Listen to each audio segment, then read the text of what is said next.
2 years ago. Sorry if it's really repetitive. But I have a few new things going on here. Anyways, I'm Jeremy. Welcome to my very organized workshop. I'll start by telling you guys about my guitar. This is my 2006 PRS Hollow Body 2. I've had this thing forever. Love this guitar. My other one's another Hollow Body 2, just slightly newer. But this is, old reliable. And right now, I'll run you through my whole pedal chain.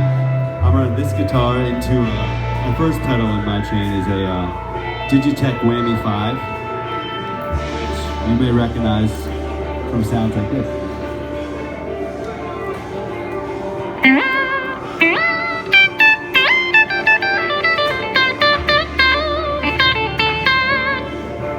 It basically pitch shifts my guitar into different octaves, and it can do harmonies too. I'll show you.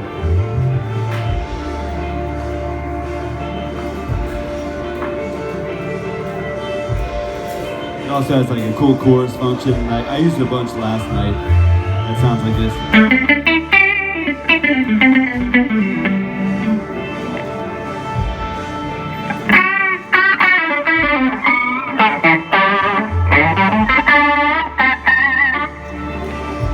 Anyways, the Whammy's super cool. Wow, I'm loud now. Very fun pedal with tons of functionality. One cool thing that I've added recently is a buddy of mine, Adam November from Karina Reichman's band. He created a pedal called the Whampanion, which basically is a MIDI controller for the Whammy.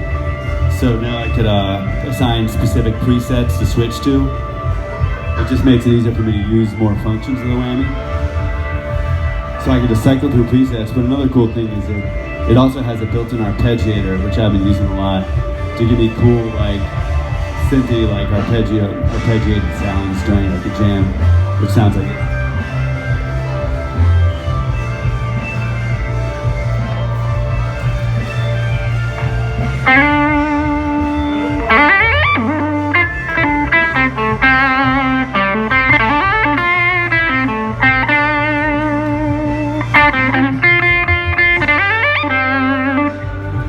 I don't know, really fun. It's always inspiring to use this thing. There's a lot of functionality to it that I haven't even dove into it. But you can change directions and all sorts of cool stuff. Anyways, next to my pedal chain is I go from Whammy to a Polytune tuner, just to stay in tune. Very exciting. And from there I go into an Electro Harmonix Pog 2, which gives me a whole nother set of cool octave sounds and attack sweeping. This is the one I use the most.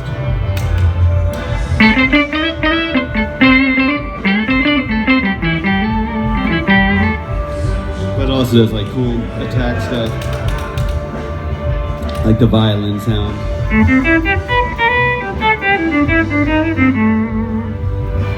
Lots of cool features in the Pog.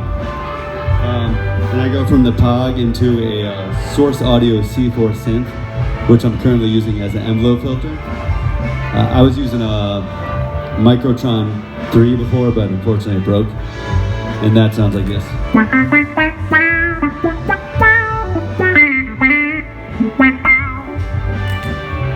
It works great, and it's very reliable, so I will swap it back for a Microtron at some point. But for now, it's great. I go from the C4 envelope filter into my first of my drive chain, which I'm using a MXR Sugar Drive as a clean boost, sort of just a super light drive. So basically, here's my clean tone. And with this drive, it sounds like this.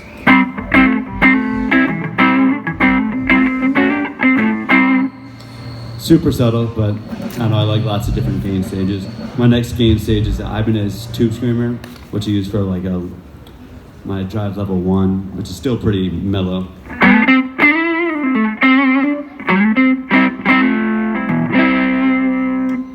And from there I go to a Maxon OD808, which is my lead drive.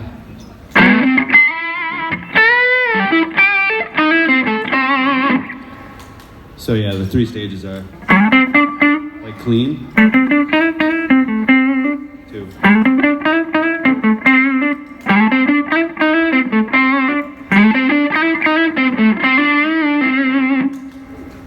and so it gives me a lot of versatility. I can also use those in conjunction with each other if I need to like really stack it up high. I usually won't use all 3 at a time just because I try to keep it like pretty overall good solid level, so a monitor guy and a front of house guy don't have to constantly like ride me up and down for the rest of the band. And then from my drives I go into a Keeley two-knob compressor, the old kind, which just basically smooths out everything, kind of takes out some of the peaks and raises the valleys so my tone is overall just more even. And I could also play super soft and have it still cut through the mix. So if I'm playing really soft, like with the compressor, that sounds like this. So subtle, but I notice it. It also gives me a lot more sustain, so if I'm holding out a note, like if I'm holding out just a note like this, with the compressor it'll be more like this. Once again, pretty subtle, but I don't know. I run from the compressor then into a Boss DD7 digital delay, which is my main delay. If you guys notice, I'm constantly tapping on stage. And it's not that I just like tapping. I'm constantly tapping in tempos. So if this is the beat of the song, I'm just rolling along that way when I do delay.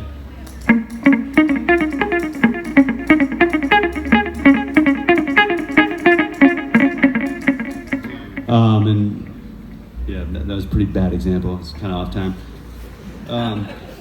But yeah, I'm constantly tapping in different delays, like porcupine, like.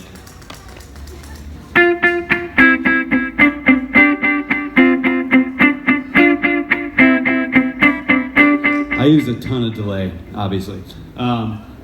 So that's like my #1 pedal. If I had to get rid of everything, I would either keep that or like one of the drives.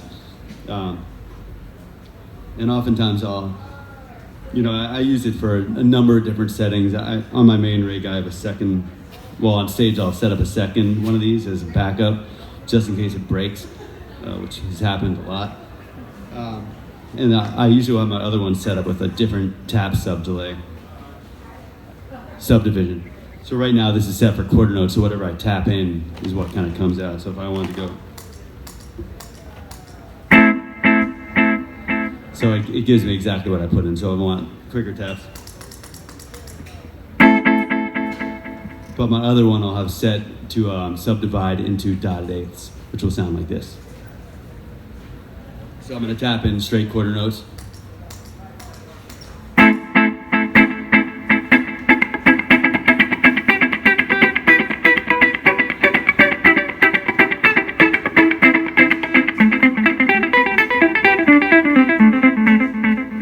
Which is really fun because I get to play like straight and everything comes out really cool in a very nice rhythmic way. I run from this first DG7 into yet another delay and reverb pedal called the Source Audio Collider, which does both delay and reverb. I use it for more analog delay sounds that are a bit more subtle compared to, this is obviously pretty bold, very in the mix, but in this one it sounds just a bit more subtle. Once again, subtle change, but to me it makes a big difference. It kind of the delays stay out of the way more on this pedal.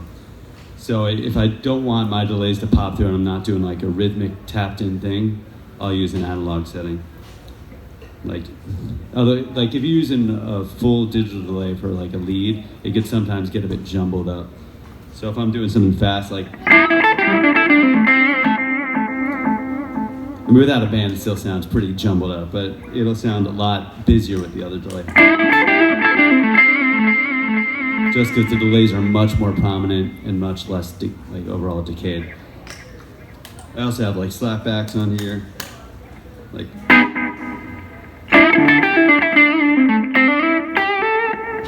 which is a much shorter delay sound, which when I want more of a cleaner note sound, but still a little bit of ambience or delay around, I'll use that setting. And then I also have the other foot switch on this pedal does reverb, which I usually have set to like a basic call. Versus. Really nice, once again, really subtle. No one would notice.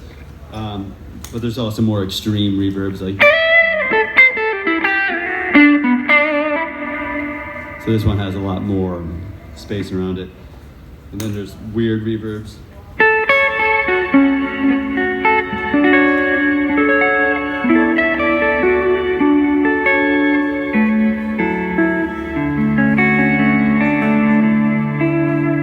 This one sort of has a synthy overtone, but I almost never use it. But I really like it.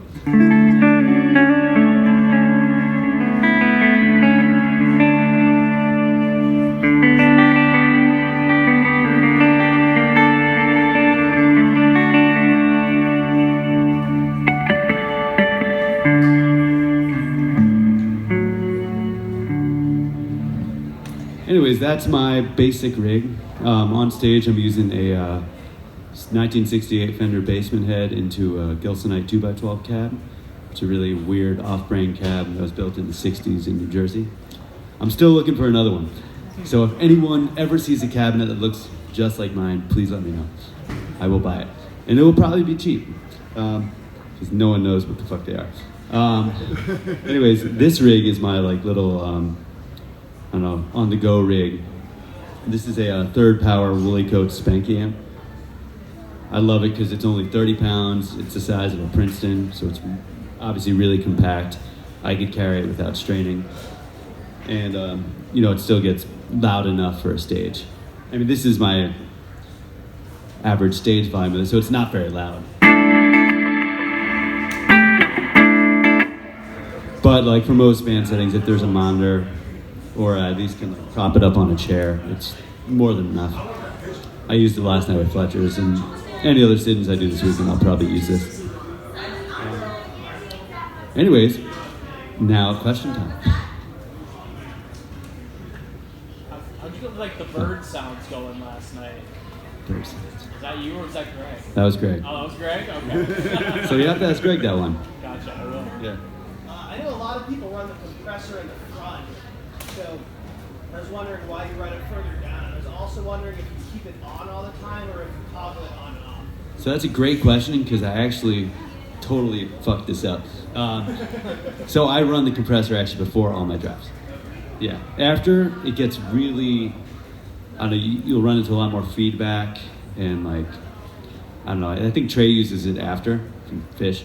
But I like it before. It's just a cleaner tone overall. But yeah, I actually have, trying to remember the chain. Where's it going? Oh yeah, from my envelope filter, I run that into a compressor over here, and that compressor goes back into my whole drive stages. And I do not leave it always on. I sometimes really want dynamics to pop through and not have all my notes brought up. So if I want to play something really soft, and I sometimes want it to be that soft, with the compressor it'd be. So it really brings up the very low sounds, or the low dynamics. So sometimes I really want to keep those low dynamics. I also skipped a pedal on here. How about that? I also have a phaser on here, which right now I'm using an MXR Phase 95, which I've really been liking. It has a few different modes. But the one I've been using the most is the Phase 45 setting, because it's a super small phaser pedal, as compact as it gets, and it does like the Phase 90 and the Phase 45 sounds, which I think is a 2-stage and 4-stage phaser, or something like that. And I've been using the 2-stage Phase 45 lately, which has more of like a univibe-like effect.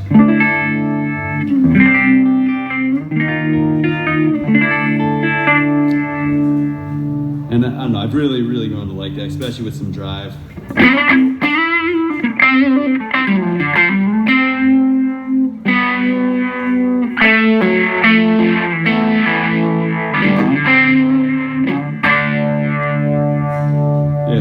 mean, basically, it sounds a lot like a univibe, which I love. But the other setting I'll use for other songs is the Phase 90 setting, which sounds like this.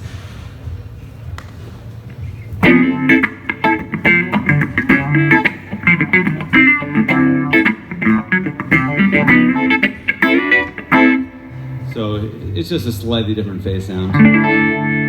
Once again, you guys probably like, wow, that sounds the same. But once again, these little subtle differences, I hear them, so. What determines if you add something to your board, and like how has it progressed over the years? Like when are you comfortable making something official? Like my rule is if it needs to fit. Yes. I don't really want a bigger board. As much as I'd love to get more pedals, and there's a million amazing pedals out there, I'm really trying to keep it to this. Like 10 years ago, what were you using? Yeah, I mean, the drives and the compressor and I also skipped the wah. How about that? Really nailing this. Doing great. Well, last year my wah of 17 years broke. Well, actually, I guess, yeah, about a year ago. But I use a Crybaby 535 Q wah, which I've used forever. This is a new one, which is kind of a bummer because I like the old one better. But the old one totally crapped out after 17 years, which is pretty damn good. Like Greg runs through wahs, he's gone through 10. Different kind of wah, but whatever. And the wah sounds like this for anyone not familiar.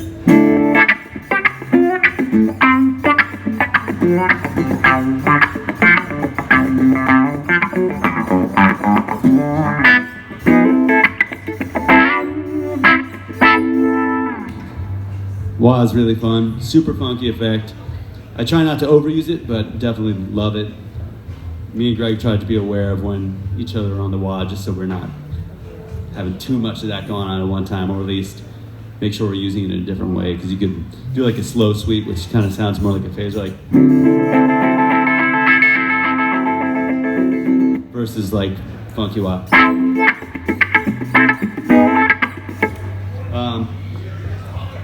But yeah, the question about how my board has evolved, the wah has stayed the same, the tube screamer drives have stayed the same, the compressor has stayed the same, DD7 has stayed the same.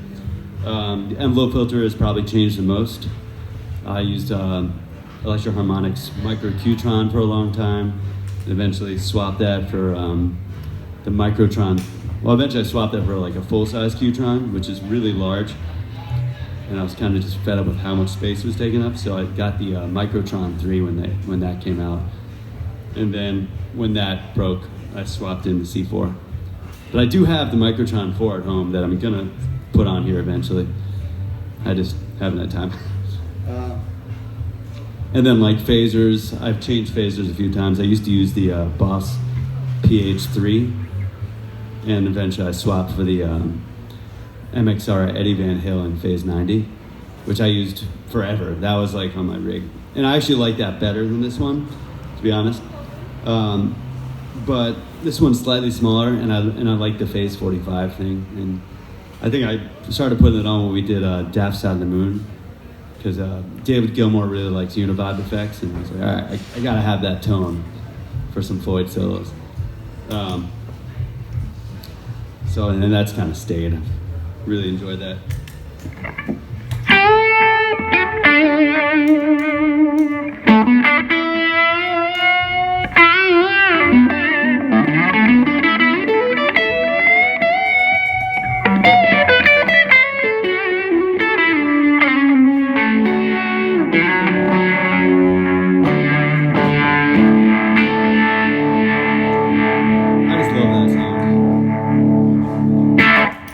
That's a big example of that Phase 45 tone.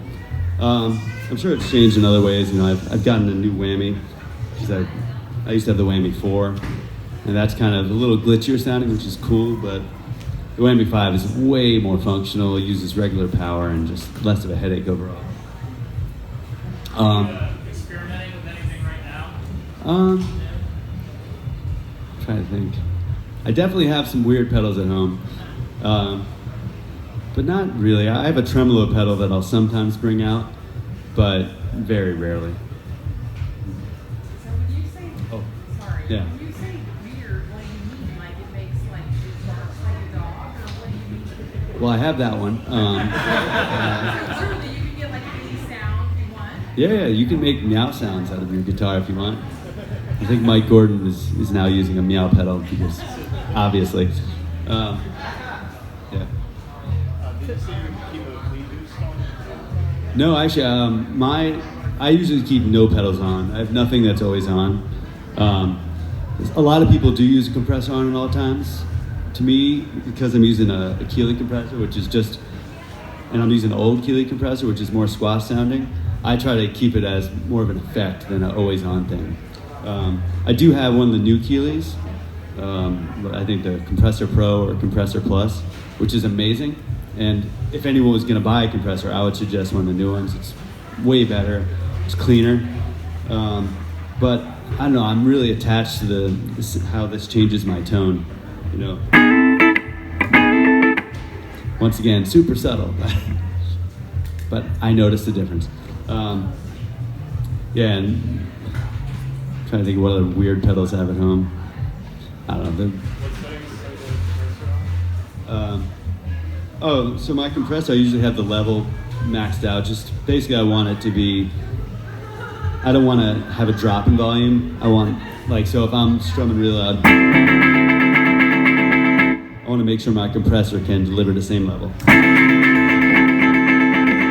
Like you can hear right now, the compressor's kind of ducking it down just a little bit. But I didn't have the knob all the way up. But the newer compressors by Keeley have a lot more gain, so you can really perfectly match it better. They also have a clean mix on the newer ones, which is really nice for like keeping your dynamics while also getting sustain. Anyone else have questions? You dial in a lot of really cool octave tones, like the Pong and the whammy. I'm just curious, like, how you dial those in. I know a lot of people really struggle to keep the high end out and to use those effects tastefully. Like the octave, you do an offshoot and stuff. Oh, yeah. How did you design all that stuff? So a big thing for me is I really, like, just from years of like when Pigeons was playing really shitty venues, when we would bring our own like PA, and like sometimes we wouldn't even have amps mic'd. I've always been very like aware of keeping my level consistent. So like if I'm doing a lead, you know, it should either be here or slightly above. And I don't want anything to pop. You know, I try to keep it all pretty generally within a range like of clean to like lead level. So that way like no one's like blown away in the monitors by all of a sudden if I'm taking the lead. It's like so when I set up my octave tones, I really want it to be even sounding, and I make sure the dry, if I want like dry in the octave, I'll make sure the dry is pretty even with my clean tone dry. So I'll like often set it to be like, all right, this keeps it straight. Like here's like an octave down I use. So like here's clean.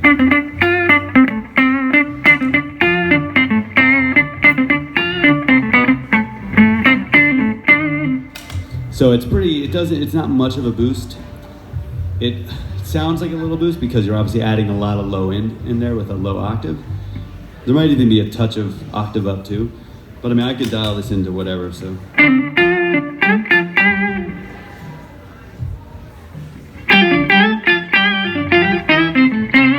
So that I add in an octave up right now. I could take that out, add 2 octaves up, which will give a pretty wild sound.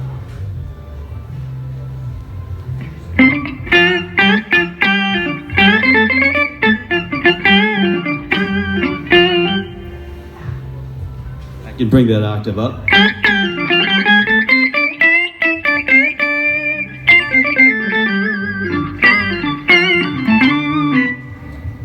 A lot of cool stuff, but I really try to keep it all so it's not like piercing. And I guess the Pog in general, like, and the whammy, you know, they can get pretty intense once you're using the octave up. So like when I'm in the whammy going up.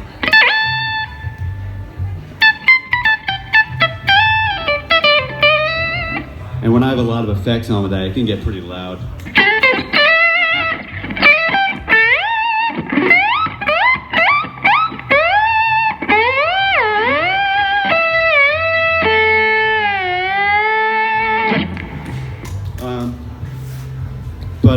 No, I usually have my amps styled in a way that they do not get like an ice picky high-end sound. Just, I mean, that's like my first line of defense for making sure that I'm not gonna like be like too like shrill and piercing. But yeah, I mean, every now and then it does happen where it's like, oh shit, this is way too intense. Like sometimes I'll be using the Pog as my normal like octave up setting, like that I use in like offshoot, like. And I'll often use that with a compressor too to also make it a little more mellow.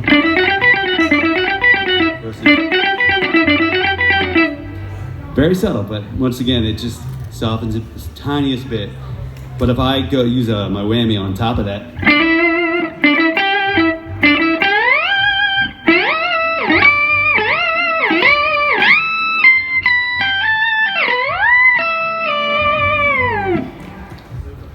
and sometimes that could be really piercing. And like this amp, for example, is even more mellow than my main rig.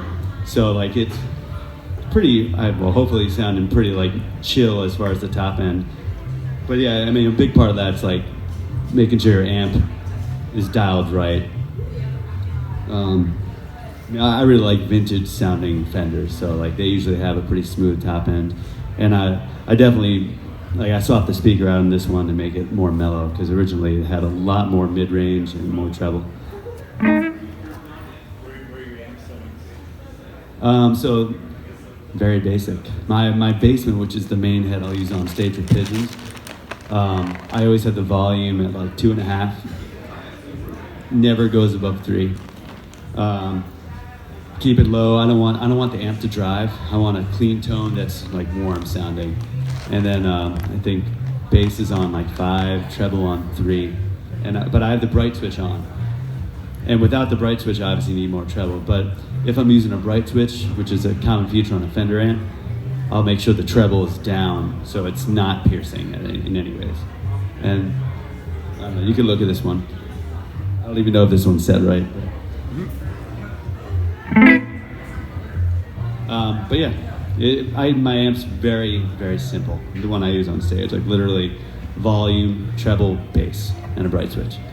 And I love it that way. I don't have to like figure shit out.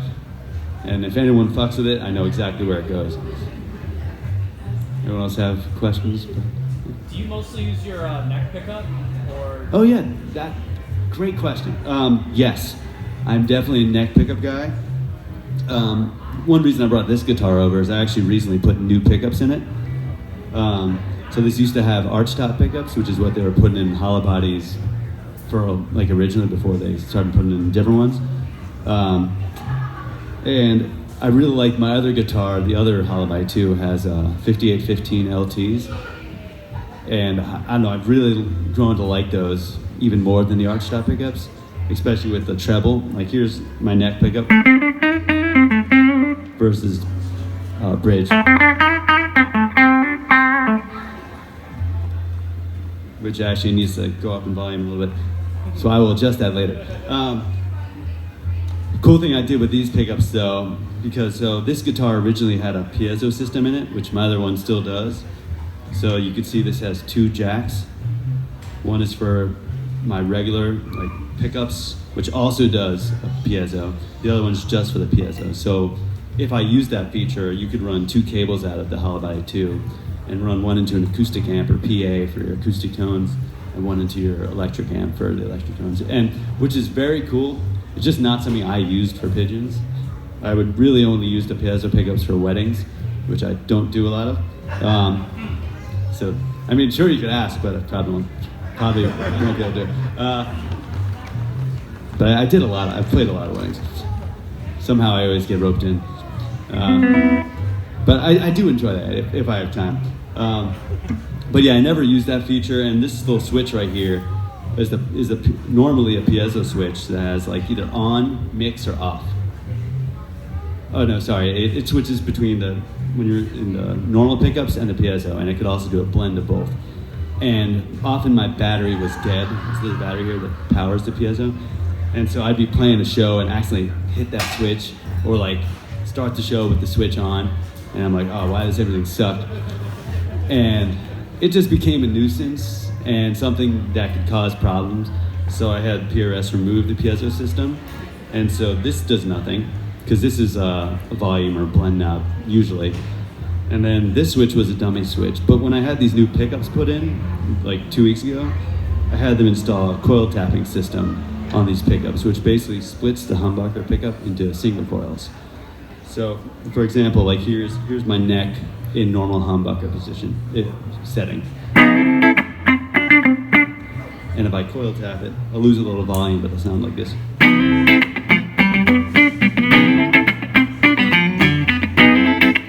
Which is just a little bit more a strattier sound, which I like a lot, but I haven't been using it much because there is a bit too much of a volume drop for it to really make sense. Like.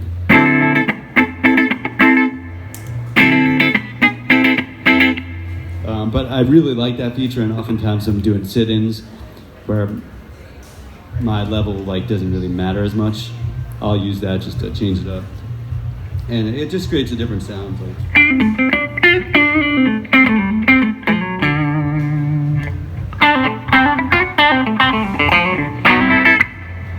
Just a little strattier. I like it a lot for like playing like funk stuff. But it's not something I've really started using on stage yet, just because the volume. Because I have to sort of like add a boost to make it even.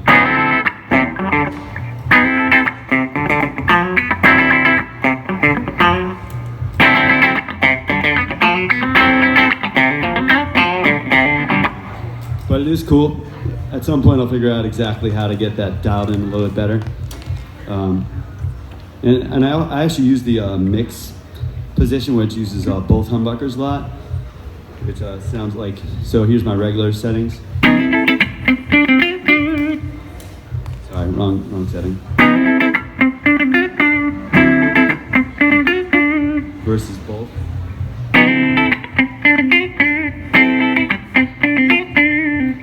Which is just, I don't know, a little brighter, better for some applications. Oh, where'd Tanner go? I feel like he had a question. Gone. Oh, what's up, man?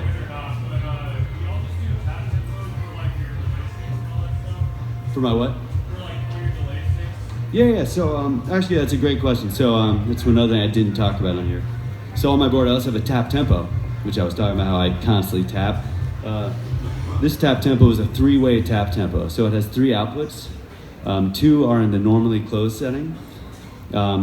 Delay pedals have different circuits. Some are normally open, some are normally closed. Boss ones are normally closed, but all the other ones, including the source audio collider, are normally open. So this thing is 3 outputs. 1 is normally open and 2 are normally closed. So it will run, this one tap will run into all 3 of my delays. So they're usually decently synced. It is not perfect by any means. Like, there's like a flashing light that shows the tempo that I'm tapping in, and it never looks right. But it usually sounds right, so whatever. And yeah, sometimes I'll use like multiple delays at a time just to create like more staggering effect. Trying to find a setting like.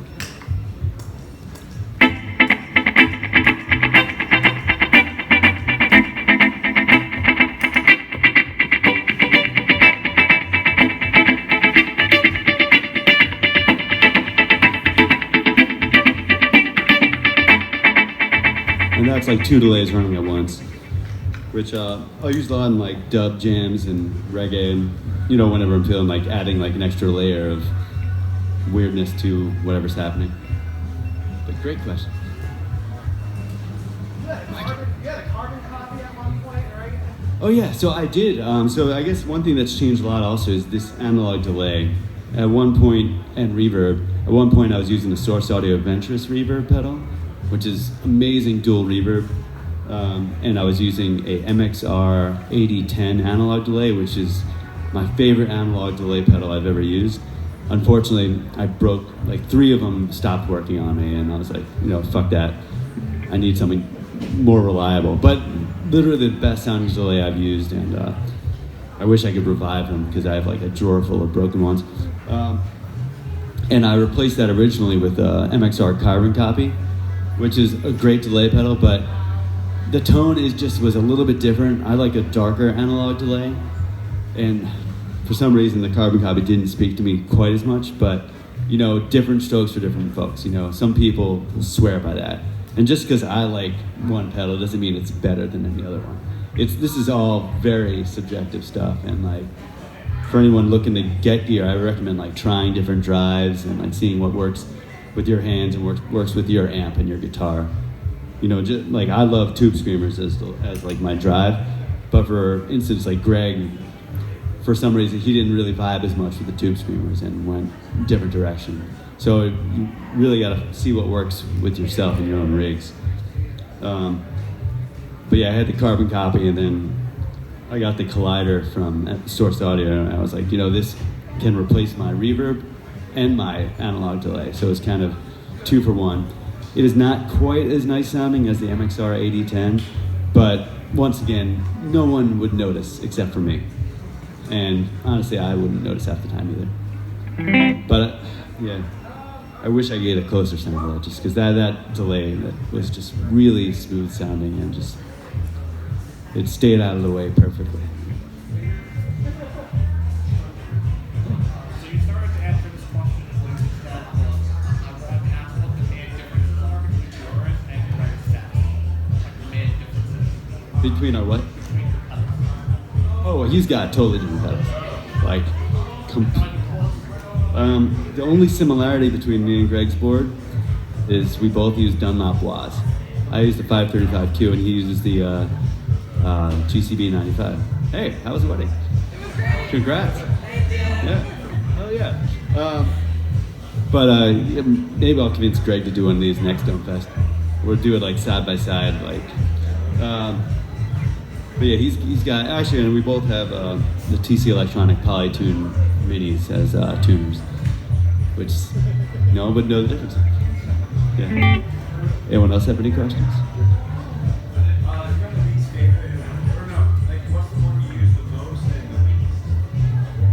Good question. I'd say the most is my delay. I just use that in so many different settings. And I don't know, I really, really like delay. So delay, and then probably tube screamer would be like, if I stripped my board down to 2 pedals, it'd be those 2.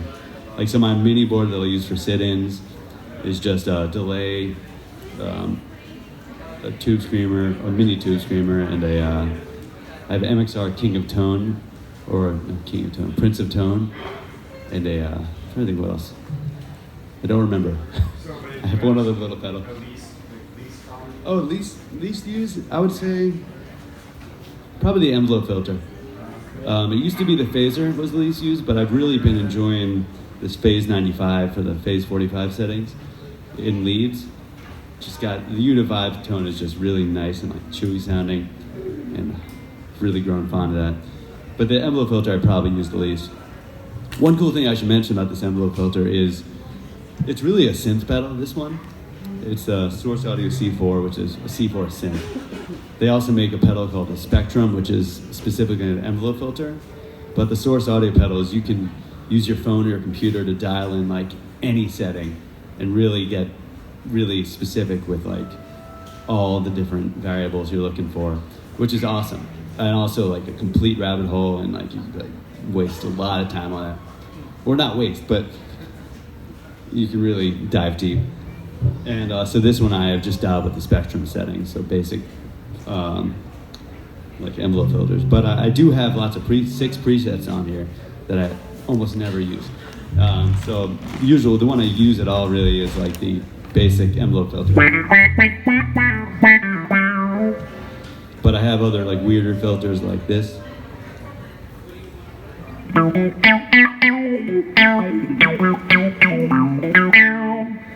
Which I love, but I just don't use that often. Every now and then I'll be like, all right, it's time to do something different.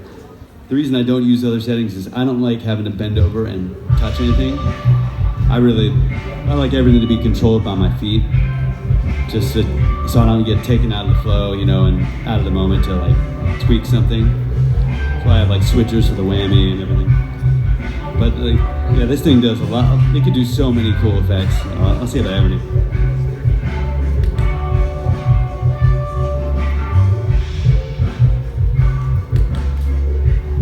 I don't don't even know what this is gonna do. So this is sort of like a bass synth that I've never used, but it is cool.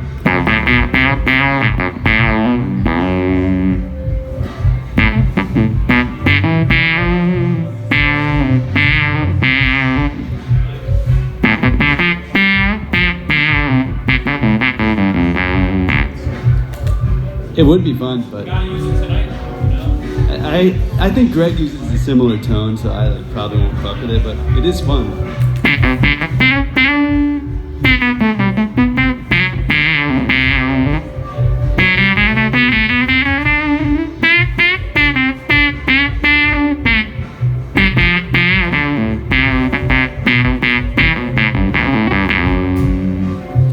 Is this kind of sitting in with Houseplant?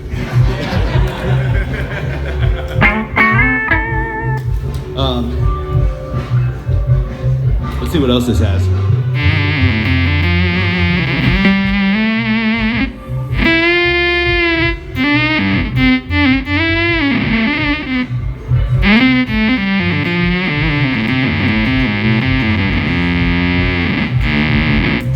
I mean, once again, I've never even touched these things, so I'm not even sure what I have said. Well, that's kind of cool. And then the last mystery setting.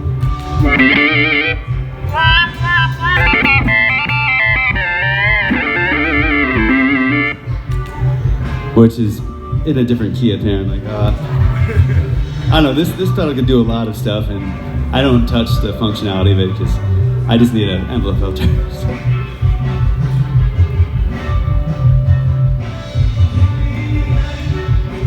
But yeah, I highly recommend checking out Source Audio Pedals. They make really cool stuff, and they're really nice people run that company.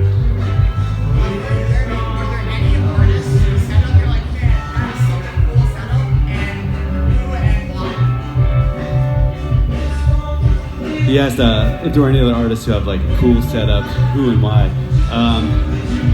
I mean, shit, there's a lot of people with amazing setups. My shit is so fucking simple. You know, like Jake Brownstein from the band Eggy, he's got such a cool pedal game going, like especially with the Chase Bliss pedals.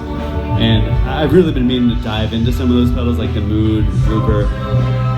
I just haven't gone to like a Guitar Center or like taken the plunge and just ordered one. But yeah, he's got a lot of really wild stuff going on there that, I mean, I would love to dive deeper. Time is hard, you know, and I'm really bad at time management. Clearly, I was 20 minutes late. So yeah, there's like an infinite world out there of very cool guitar pedals, and you know, maybe eventually I'll dive into more, you know. But this all works really well for me, and I kind of like keeping it relatively easy. And I'm gonna do some weird shit though tonight, so it'll be fun. Yeah. Anyways, it's 4 o'clock. I don't really want to take away from Houseplant, but thank you guys for coming here. You know, this is something different. Yeah, I really appreciate it. And see you guys tonight.